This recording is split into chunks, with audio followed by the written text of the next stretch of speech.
Hola, somos el Departamento de Capacitación de la Clinical Medical Home. El motivo de este video es para poder orientarlos en una emergencia que se puedan dar, sobre todo en los escenarios de la hospitalización domiciliaria.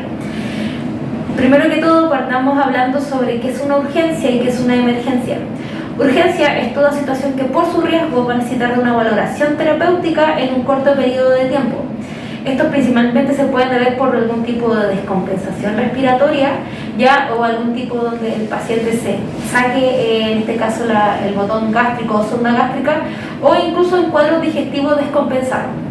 Emergencia, por lo contrario, es una situación de un riesgo vital, si no se entrega la maniobra de su soporte vital inmediato.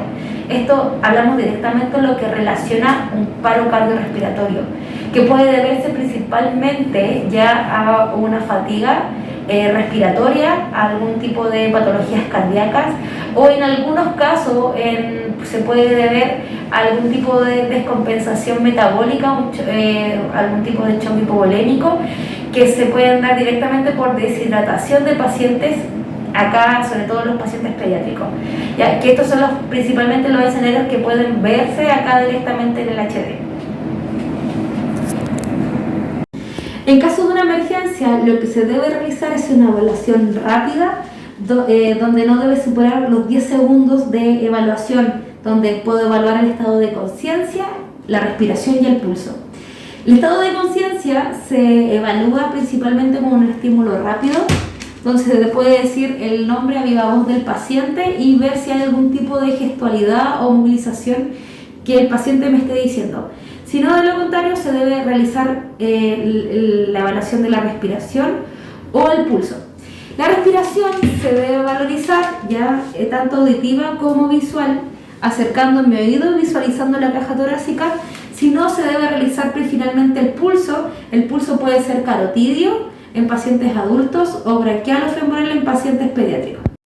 Posterior a la evaluación del estado de conciencia, si el paciente no presenta finalmente una respuesta al estímulo, voy a verificar o valorar la respiración y el pulso.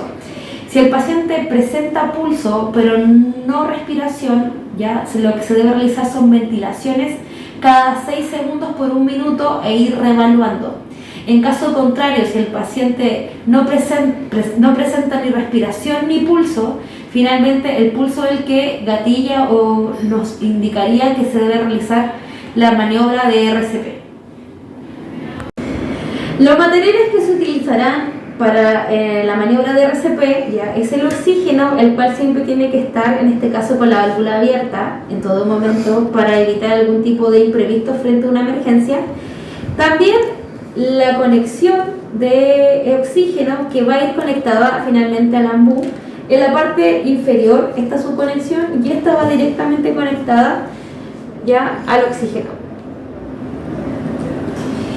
En los pacientes con vía aérea fisiológica se conecta directamente la bolsa de reanimación manual con la mascarilla, y en pacientes con traqueotomía se debe sacar la mascarilla y se puede ventilar directo a la tráquea. En algunos casos se puede ocupar también el dispositivo de Omniflex, el que finalmente le puede dar mayor movilidad, en este caso a la bolsa de reanimación manual. Por último, ocupar una tabla de RCP, la cual ya tiene definido un lugar en cada domicilio, solo hay que saber identificar dónde se encuentra. Por último, y es muy importante saber que el teléfono del domicilio debe estar cargado en todo momento para evitar algún tipo de inconveniente, ya que estos teléfonos son los que presentan la demarcación rápida en caso de algún tipo de emergencia. En caso de la marcación rápida en protocolos de emergencia, lo que se debe hacer es llamar directamente al teléfono que se encuentra en la pantalla inicial de los domicilios, en este caso ambulancia. Se llama y se deja en altavoz, y continúo finalmente con la emergencia.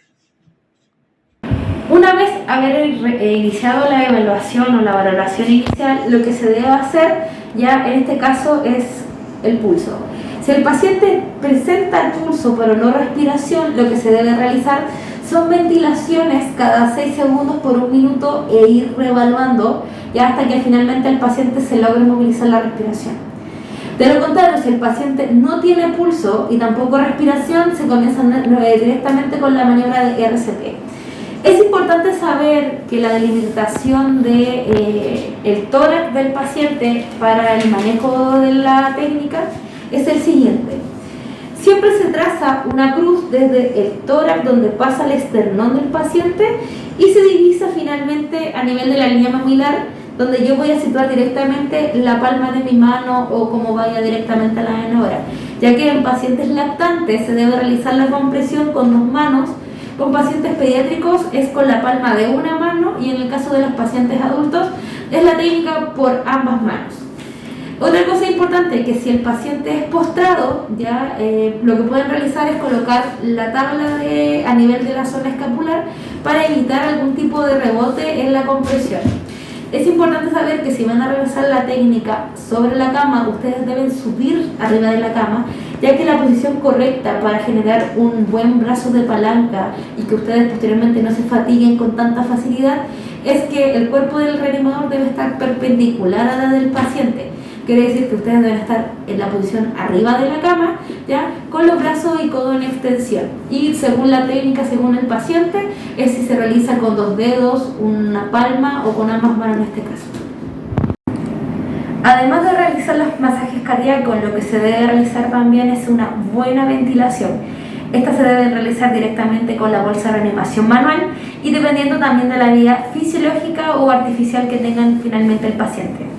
En caso de los pacientes que tengan vía aérea fisiológica, quiere decir que respiren por nariz y boca, lo que se debe realizar es que con la mascarilla y la bolsa de reanimación manual se debe colocar y adosar muy bien y colocar en la técnica finalmente CE, que es C para adosar la mascarilla y E para finalmente poder generar la hiperextensión del cuello. En el caso de los pacientes con traqueotomía se debe retirar finalmente la máscara y esta se puede colocar directamente en la cánula de traqueotomía. En algunos casos lo que se puede realizar también es con la conexión del Omniflex y el Omniflex lo puedes conectar directamente también a la traqueotomía para realizar finalmente las ventilaciones. Por último, en caso de realizar la técnica de RCP se debe saber que esta puede ser realizada tanto con un reanimador o con 2 reanimadores. Esto dependerá directamente del primer reanimador, ya que aparte de realizar la técnica, debe realizar el llamado, ya sea inicialmente o posteriormente, como se da en el caso de los pacientes pediátricos. En el caso de los pacientes con 2 reanimadores, el reanimador, que es el principal que realiza la técnica, y hay otro que es el que se cerciora de realizar la llamada al servicio de emergencia y además de llamar al servicio clínico, en este caso al kinesiólogo de urgencia, frente a un paro. Y por último, es importante diferenciar que los pacientes que son 2 reanimadores, ¿ya? Y que tengan vía fisiológica, en pacientes pediátricos se debe realizar 2 ventilaciones con 15 compresiones, en cambio en adultos no varía, ya son 2 ventilaciones con 30 compresiones. Lo que sí es semejante es cuando el paciente es tanto adulto como paciente pediátrico con vía aérea artificial, las compresiones deben ser continuas y las ventilaciones se realizan cada 6 segundos. Quiere decir que un reanimador solo se dedica a ventilar cada 6 segundos, mientras el otro debe realizar las compresiones continuas.